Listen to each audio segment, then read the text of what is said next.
I've been joined for the first time, actually, since, I don't know when, by Nancy Connelly. Oh, my God, it's so long. Yes, good morning, everyone. You've sort of been all over the place, haven't you? Yeah. I have been. It's been a summer of... I have been back and forth, though, actually, and I'm the theatre critic, as you know, for the Bath Chronicle and Somerset Live at the Theatre Royal Bath. And oddly enough, because it's the Ralph Fiennes seasons and it's the summer season at the Theatre Royal Bath, I haven't actually missed anything. So it's been good. You know, I've been able to come back and forth and see everything. Do you not it's been critique fantastic. the Ralph Fiennes stuff? Are you not? I have done. I've managed to catch those the first. So you haven't really missed anything. So I haven't really missed anything at the theatre, which is a brilliant thing. But I have missed being here, of course. And I've missed being in seeing you, Steve, of course. Well, we saw you last night. Tina and I went to see Emma. I know, and I saw you laughing. Well, it was funny in places, and I also love the idea that, I mean, this is obviously the way it's been, the way it's been scheduled. Jane Austen is everywhere at the moment around Bath. Yeah, hard to avoid, right? It was, and last night there were still people in costumes, men and women in costume. Oh, it's so sweet, isn't it? I did feel for them because I always go, are we allowed to mention the Garrick's Head? Yes. On my theatre nights, I always meet my guest at the Garrick's Head just before the opening. And there were lots of people in period, as all week, hasn't there been, around town, seeing them in their nice long dresses. But I did feel sorry for them. There were some American ladies next to me, and they were in these like tiny little summery cotton dresses, and they were absolutely freezing.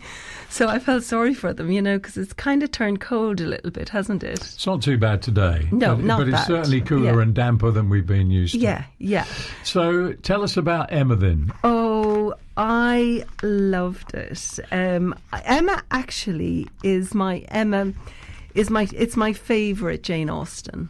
I think it's everyone talks about Pride and Prejudice. I've always loved Emma Woodhouse. I think she's a great character. I've never read a book, but I've seen lots of TV adaptations, of course, and that's the thing. I think she's the best because she's got that really kind of acerbic wit, and she's so sarcastic and she's so ironic, and the way she manipulates everyone. And I just find, because sometimes in Austen, I find I love the irony and all the rest of it, but sometimes it's hard to see the comedy, and I think it's a new writing of it, which I think is brilliant, by Ryan Craig, who's won a lot of awards for rewriting and writing plays.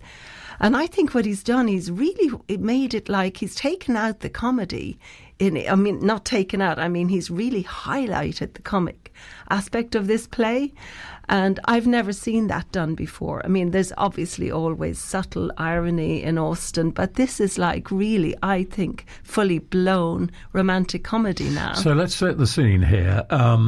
Firstly, the stage was in period costume. The actors were in period costume. Yeah. But the language was contemporised, wasn't it? That's right. It was how you would speak today. That's right. That's the thing. And the dialogue I thought was really good. I said in my review, I've written my review for this week's Bath Chronicle, and I said, it could have been Sex and the City or Friends or, anything like that, real modern romantic comedy that I think young people will really identify with.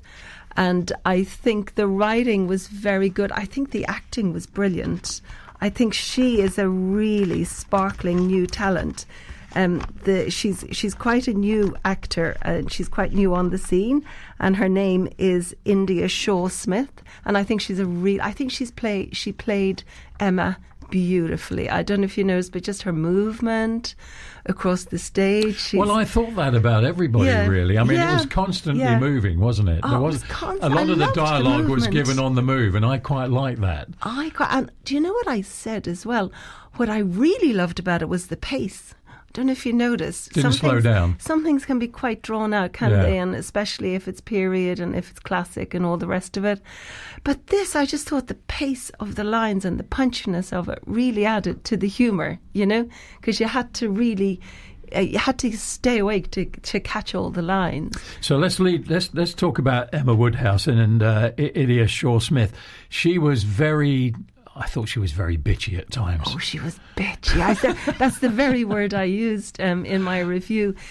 This is what I think is the wonder of Jane Austen in this novel, Emma, in this character, Emma. I think what she's done, which is really hard for any writer to do, I think she's made like a really dark, scheming, manipulative, bitchy, almost horrible character, snobby, isn't she? There were times when you didn't like her. She's haughty, isn't she? Yeah, she's very. haughty. But I think there's this wonderful thing, and we've got it in The Sopranos, and we've got it in The Godfather, like almost monsters, but we absolutely love them. We're on their side. And I think that's what Ryan Craig has created in this Emma. You know, she is awful, isn't she? Really, when you think of what she does. She's a nasty piece of work on occasions. And she's a snob. And terrible I snob. just love the way she looks and dismisses and is so irreverent to all the other women and her competitors. It's obviously, you know, romantic comedy, so there's love rivals, and the way she treats the other women, I think, is just hysterical. In particular, Jane Fairfax and Harriet. Yeah. Harriet in particular, but those two get both barrels quite a lot, don't they? Well, Harriet is the orphan girl who Emma Woodhouse has, you know, taken under her wing, you know, but poor Harriet does not stand a chance. And like, she's in love with this farmer boy. Well, some of the comments about marrying a farmer, especially to a Somerset audience, was hysterical, I thought, you know. The fact that he's only looking for you because of your strong neck. And, you know, you'll be, you know, milking cows and swining pigs for the rest of your life. And slaughtering animals and things like that. I mean, I thought it was quite hilarious. And I thought the references to Bath, there was for a a lot Bath of audience, I thaught, and the picnics on Box Hill. And the theatre. And the theatre, I know. Don't go to the theatre, which actually raised a whole audience laughing, didn't it? I thought there was a great atmosphere, actually, in the auditorium last night. I thought... well, apart from the fact that everyone being dressed up, it was a nice atmosphere. It's Jane Austen Festival. We're in Bath, lots of visitors.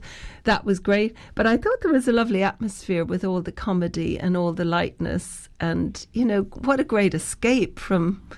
Trump.